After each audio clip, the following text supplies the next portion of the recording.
10 de la mañana con 12 minutos, seguimos aquí en el Ojo de la Mosca, ya tenemos invitado en cabina, se encuentra con nosotros el doctor José Manuel Luna Nemesio, quien es doctor en Geografía por la Universidad Nacional Autónoma de México y profesor investigador del Centro Universitario CIFE y docente en el doctorado de Derecho de la Universidad Autónoma de Querétaro, en donde ha realizado distintos estudios y nos va a platicar sobre la devastación ambiental y crisis epidemiológica en Morelos, un tema bastante interesante, fuerte, pero importante. Sí. Bienvenido, doctor, ¿cómo te encuentras? Muy buenos días. Muchas gracias por la invitación y por el espacio para platicar con ustedes y con su auditorio. Pues gracias a ti, platícanos sobre este tema, creo que es importante hablarlo, ponerlo sobre la mesa para hacer conciencia y ver de qué manera pues ya podemos empezar a actuar, ¿no? Porque nos estamos tardando demasiado, cuéntanos. Claro, mira, pues en un inicio cuando yo comencé a estudiar el tema del ambiente en Morelos, me llamó la atención cómo su riqueza hídrica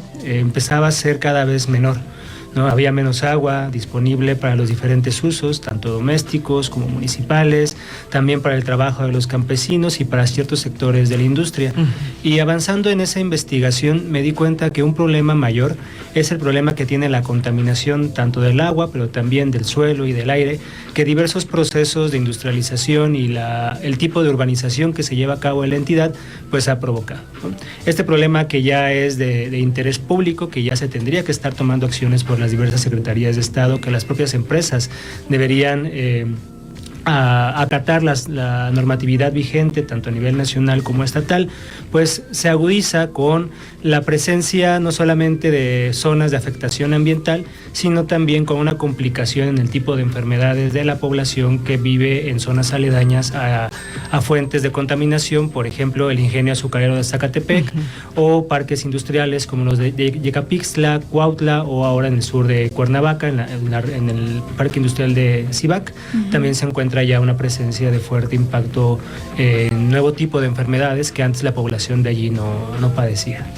Y bueno, qué interesante que tú realizas te hablo de tú porque le estaba comentando a Sofía y a ti que cuando estaba leyendo, pues evidentemente tu semblanza te imaginé de mayor. Gracias. Y me encanta que, bueno, has hecho muchas investigaciones y eres un joven, ¿no? Digo, la verdad es que qué bueno que estás visibilizando este problema que está padeciendo nuestro estado. Y lo que yo te quiero preguntar es que nuestro Morelos era reconocido a nivel nacional e internacional por un clima maravilloso. Desafortunadamente la mancha urbana ha crecido de manera impresionante, inclusive invadiendo barrancas. Yo me quedo sorprendida cómo aparecen los propietarios de barrancas y se construye sin que, entre comillas, nada pase, ¿no?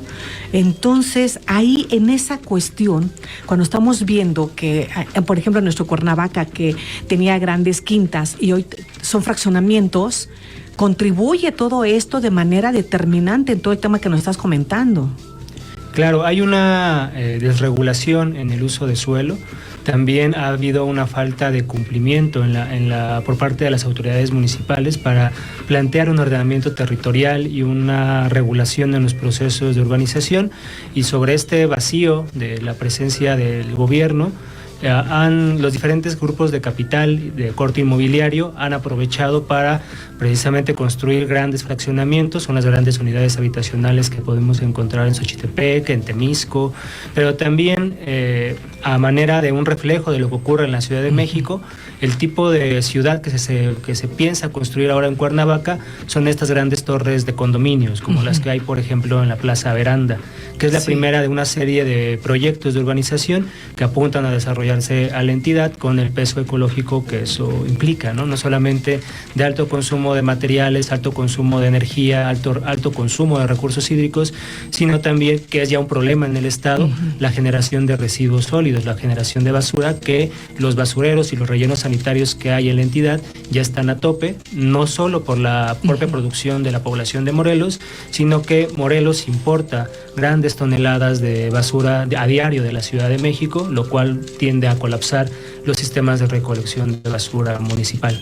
Doctor, ¿en qué momento te interesaste por investigar esta parte ambiental? ¿En qué momento surge pues ese interés en ti?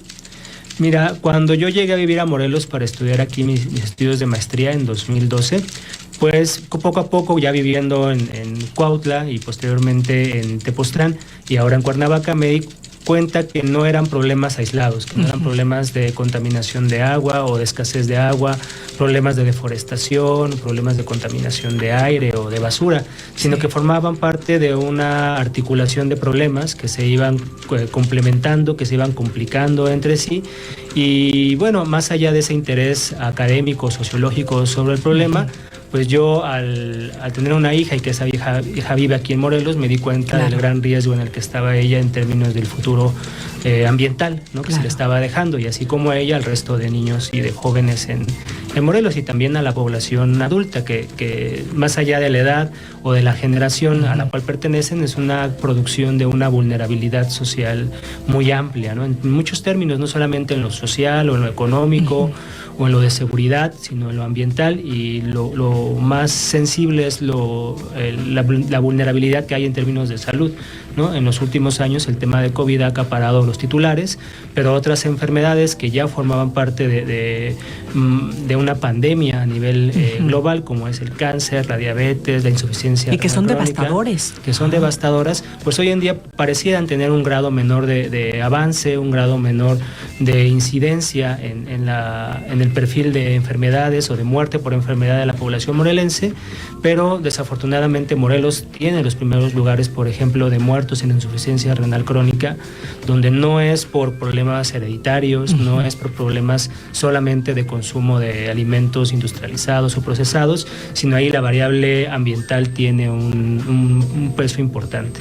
Pero creo que también es importante mencionar que en general el mundo está en una crisis ambiental, ¿no? Hemos visto cómo hay incluso sequías en otras partes del mundo, y todas estas problemáticas del calentamiento global creo que no es específicamente en esta región, ¿no? Claro, sí, estamos ante un problema global, sí, ¿no? En tanto que el sistema económico vigente es un sistema que acapara a todo el mundo, pues produce una serie de contradicciones, una serie de crisis, ¿no? Crisis económica, crisis de la salud y la crisis ambiental.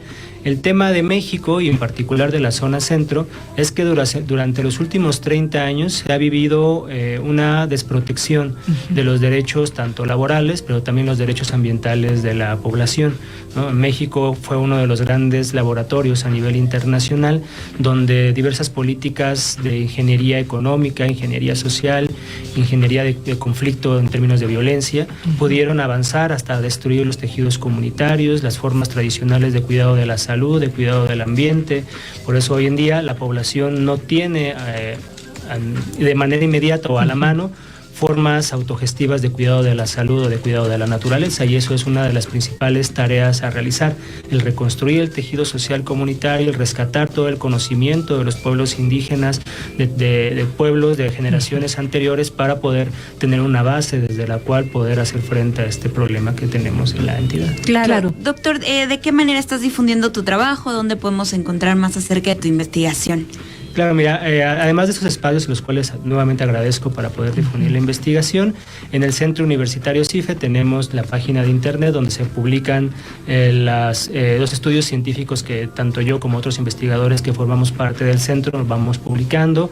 También estamos a punto de lanzar una revista de divulgación científica, que es la revista Comunitas, ¿no? Es en el ánimo de crear un espacio de acceso universal al conocimiento, y existe una red de investigadores de diferentes universidades del país que se llama la REDICH, que es la red de investigaciones red de investigación en divulgación y difusión de las ciencias y las humanidades, y ahí tenemos un proyecto de crear no solamente espacios de comunicación de la ciencia para que llegue a más gente, sino también orientar los diversos proyectos que se hacen tanto en el estado de Morelos, en Querétaro, en Zacatecas o en Guadalajara, apuntarlos hacia generar proyectos que tengan un impacto social, es decir, que los investigadores y los académicos salgan de las aulas para entrar en contacto con las comunidades y a partir de allí responder a sus necesidades y acompañarles en sus diversas luchas sociales o en diversas necesidades económicas que también tengan. Perfecto. ¿Y hay alguna red social, algún medio de contacto para saber más? Sí, pues puede ser la página del Centro Universitario CIFE, que es www.cife.edu.mx. Ahí viene tanto mi contacto personal como el contacto de las diferentes áreas del centro. Se especializa especializa en temas de educación, temas de sustentabilidad y medio ambiente, y cualquier duda o comentario que tengan, con mucho gusto podemos ahí apoyarles. Muy bien, pues muchísimas gracias por todo. A mí me encantaría que estos estudios, doctor José Manuel Luna Nemesio, los tuviera también Secretaría de Salud, Secretaría de Ecología, municipios y el gobierno en general. Gracias. Claro. Muchas gracias a ustedes. Gracias.